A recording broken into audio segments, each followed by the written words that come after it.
Hello people of YouTube, my name is Brad. This is my channel, Animate Orange, and this week in 3D metal model news. Honestly, there's not a whole lot new.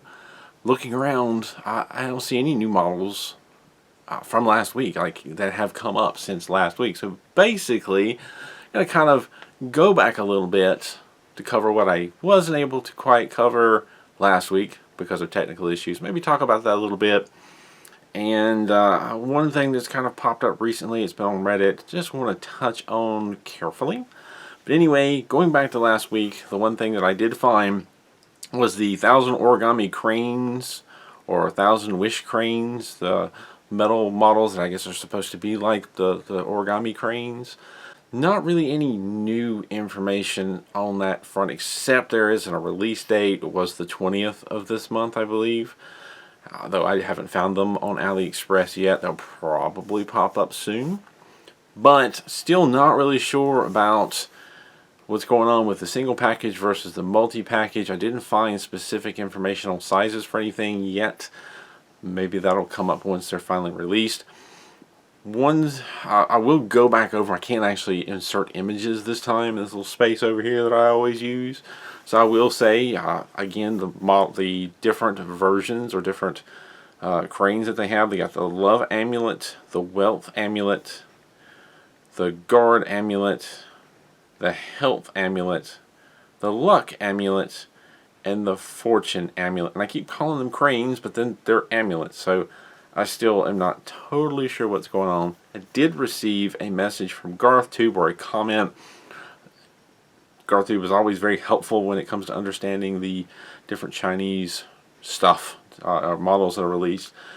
Basically, in his comment on last week's video, he says, the crane models are interesting and very delicate. My favorite is the Fortune one.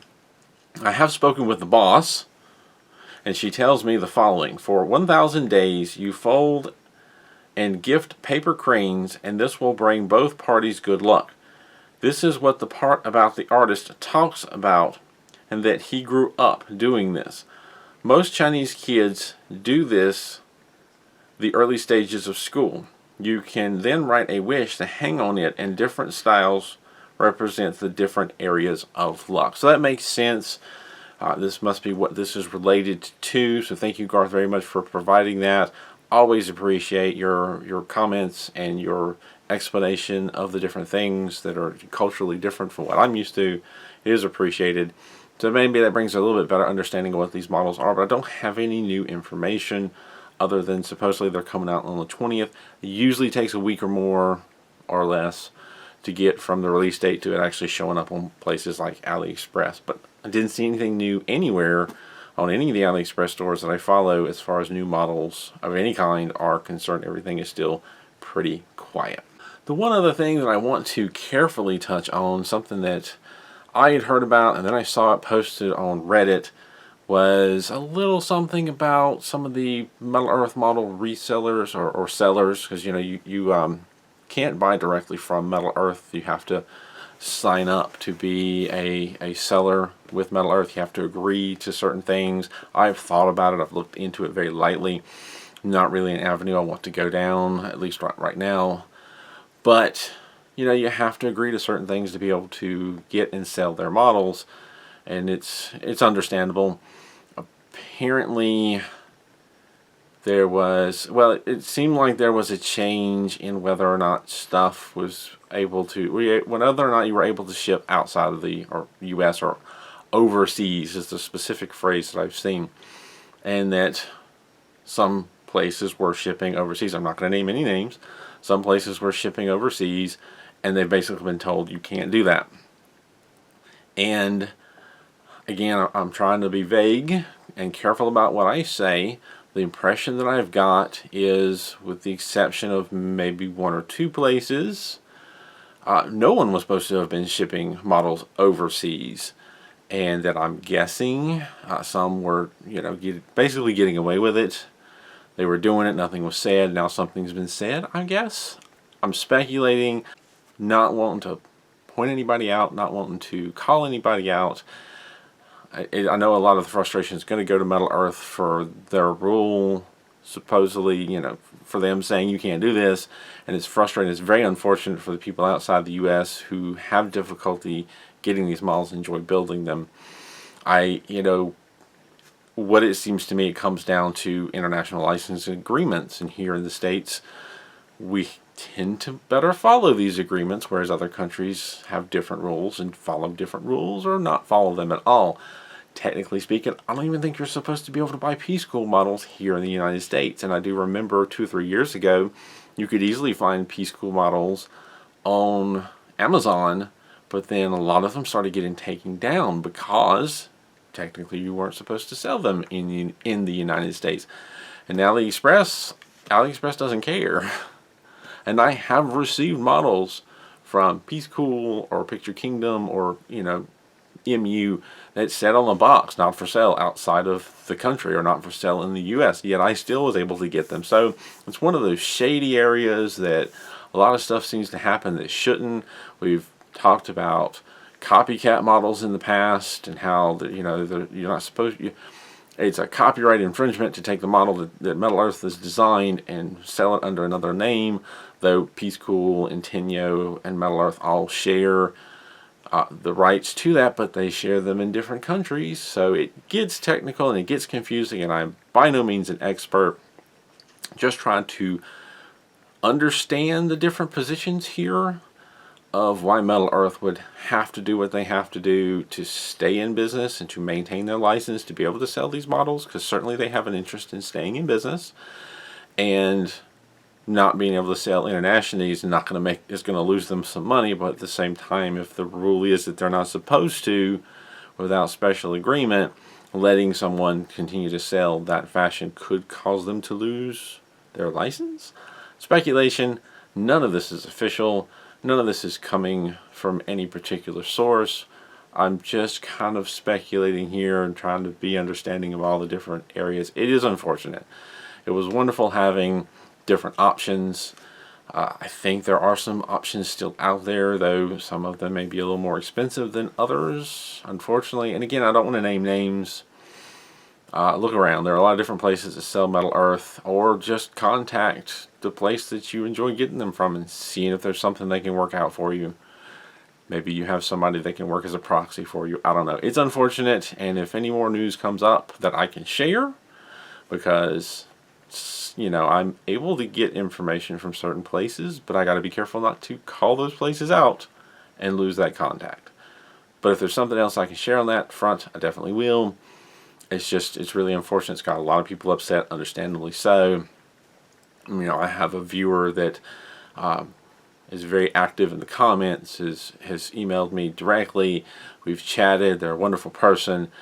They have numerous times that I know of bought models through the affiliate program and helped with this channel, and that's all gone now, and that's unfortunate. And they're upset. They're not going to be able to get the models like they used to, and I'm upset for them. But there's, you know, we can only do so much. It's unfortunate. I'm babbling at this point. I apologize. There isn't, again, not a whole lot to talk about, but I did want to touch on that. I wish there was more that I could say. I really have limited information as it is.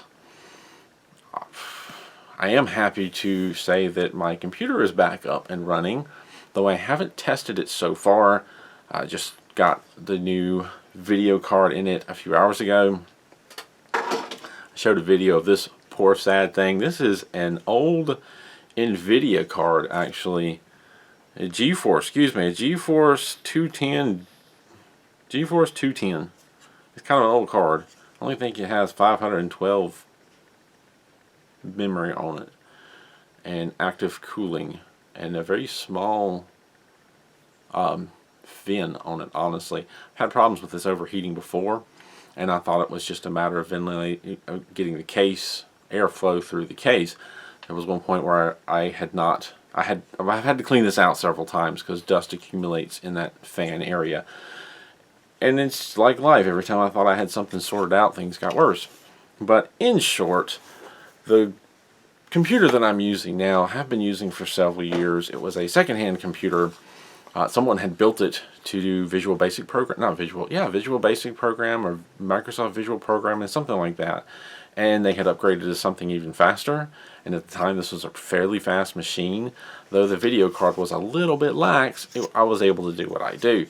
I do video editing, but I don't do anything fancy. I don't do a lot of special effects, just some 3D video editing to zoom things in and move things around so that what I'm building actually stays in screen, and if I wander over here, I can digitally bring it back.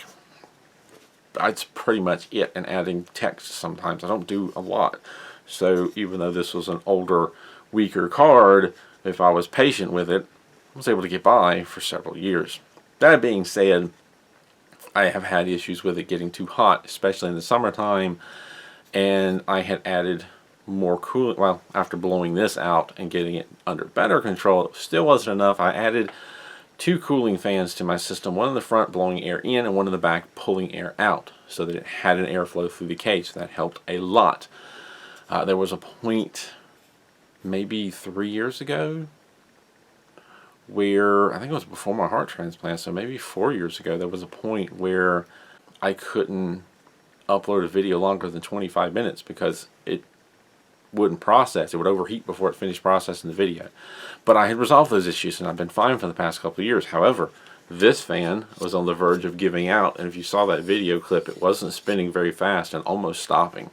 The 2 fans that I added, they didn't last very long. Never buying those fans again. So it was just a cascade effect. I probably would have had problems sooner if it hadn't been a delay in the change of seasons. I live in the north. I'm working in a basement. It's colder down here than it was in my other house. And so things didn't heat up as much. And a little over a week ago, the weather's changed. We're actually seeing 70 and 80 degree weather days. The basement's still cool, but not as cool. So yeah, these problems, these fan issues have probably existed for a few weeks now. Weather's warmed up. It's come to a head. Anyway, I have removed the 2 additional fans that are junk. I've replaced one of them. I've also pulled this video card out and upgraded to something with 2 gigabytes of memory. Still not a fancy video card, but better. I have programming on my computer. I have software on my computer that will monitor the temperatures of things. I don't keep it running often, but I pull it up when I have trouble. And I noticed the last week when I was trying to not even render my video, just proxy the video so that I could edit them, the temperature of this card was going from about 80 degrees Celsius to 110 plus in a couple of minutes, and that's when it rebooted. That's the hottest I've ever seen it get. It used to get up to 90 something and reboot. So wow. Haven't tested the new card yet. It doesn't have a fan, but it has a much larger heat dissipating fin. So we're hoping. I will say that while I was looking stuff up and running other videos and just doing normal things, the video card was floating around 40 degrees Celsius, 40 degrees. This one was never that cool. So here's the hoping. If you are seeing this part of the video, that means I've had success and have actually managed to get the computer going, though as I get to editing longer videos, I'll know more. The other thing I did while I was at it is I also added some memory to my laptop, so I have that as a possible backup. The video issues I was having before are far less severe, so it might be doable now that I have more memory in the laptop. But anyway, I'm rambling on again. I'm going to leave it at that. I'm going to go move this video over to the computer and start rendering and start proxying and start editing and watching that temperature and see what happens. And hopefully Saturday night will roll around, my video will come out, and all will be well. In the meantime, thank you for watching. Thank you to my Patreon supporters for continuing to support this channel. And as always, keep on, keep it on.